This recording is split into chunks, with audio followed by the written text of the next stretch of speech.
साथियों, जैसा कि आप जानते हैं, शिवपाल यादव की जरूरत समाजवादी पार्टी को वहां पर पड़ती है जहां पर मझधार में नैया फंस जाती।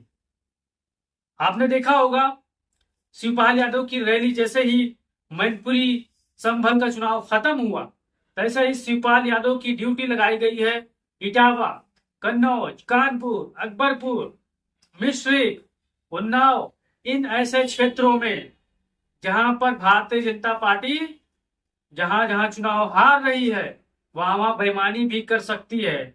इसलिए चाचा शिवपाल यादव को जमीन पर उतार दिया है और वो जमीनी संघर्ष के नेता हैं। अखिलेश यादव ने ये प्लान पहले ही बना के रख लिया है।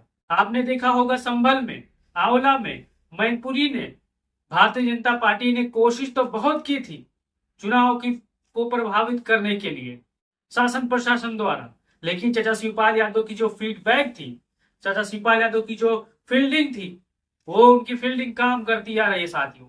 लेकिन एक दो जगह पर थोड़ी दिक्कतें हो गई थी, लेकिन अंतिम समय में सारी चीजों को समेट लिया गया था। आप जैसा कि जानते हैं, उत्तर प्रदेश के चौथे चरण की चुनाव 13 लोकसभा सीटों पर होनी है और 13 के 13 सीटें समाजवादी पार्टी पूरी मजबूती के साथ लड़ रही है और यहाँ पर सपा को खोने के लिए कोई सीट नहीं है साथियों। यानी सपा को अब यहाँ पर सारी सीटें पानी है। सारी सीटों पर समाजवादी पार्टी मजबूती के साथ लड़ रही है और 2019 के चुनाव में, यानी पिछले चुनाव में, भारतीय जनता पार्टी के खाते में 13 के 13 सीटें थी। लेकिन इस समय माहौल बदल चुका। हर पहलू पर, चाहे वो शिवपाल सिंह यादव हो, रामगोपाल यादव हो, अखिलेश यादव हो, डिम्पल यादव हो या और बड़े बड़े समाजवादी पार्टी के पिछड़े दलित अल्पसंख्यक नेता हो, वो इस चीज की निगाह बनाए हुई है। हर चीज पर, चाहे वो नामांकन करने का प्रत्याशी वाला व्यवस्था हो कि प्रत्याशी एक लोकसभा में दो प्रत्याशी इसलिए दिया जाता है साथियों ताकि कहीं भारतीय जनता पार्टी इनका नामांकन रद्द न करवा दे इशारों पर। तो इसलिए यहां पर भी एक फुल प्रूफ प्लान बना के तैयार कर दिया गया है। जहां जहां भारतीय जनता पार्टी खेल करना चाहेगी वहां वह समाजवादी पार्टी के मजबूती जमीनी कार्यकर्ता, बब्बर शेर कार्यकर्ता भारतीय जनता पार्टी के हर चाल को बेनकाब कर देंगे, उनको चाल को एकदम मिस कर देंगे, खराब कर देंगे। क्योंकि जनता इस बार इंडिया गठबंधन के साथ मजबूती के साथ कंधा से कंधा मिलाकर खड़ी है।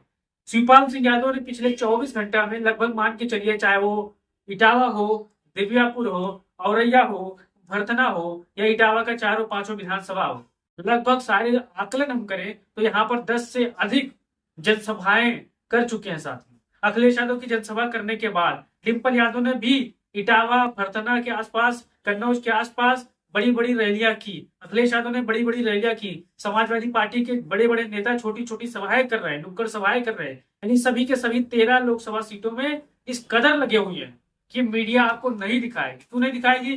कि पैसा किससे मिलता है?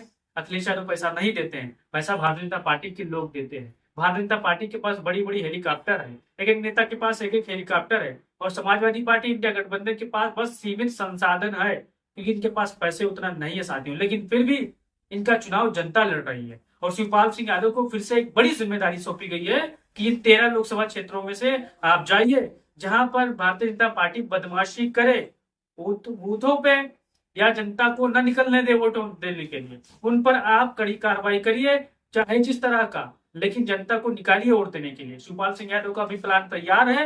हर चीज का मुंहतोड़ जवाब देने के लिए शिवपाल सिंह यादव हमेशा तैयार रहते हैं और ये वैसे ही मजबूत खिलाड़ी हैं।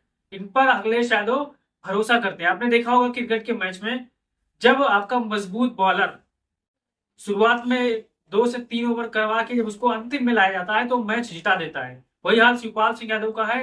अंतिम में जब जानो 2 से 3 दिन रह जाती हैं तब वहां पर शिवपाल सिंह यादव को लगाया जाता है ताकि कोई भी शासन प्रशासन के लोग किसी भी समाजवादी पार्टी के कार्यकर्ता का, किसी इंडिया गठबंधन के कार्यकर्ताओं पर दबाव न बना पाए। तो आप अपनी राय जरूर दीजिएगा और बताइएगा कि इन जो होने वाले चौथे चरण का चुनाव है इनमें से कितनी सीटें समाजवादी पार्टी जीत सकती है साथियों। उन सीटों के नाम लिख लीजिएगा और चाचा शिवपाल यादव के बारे में भी बताइएगा।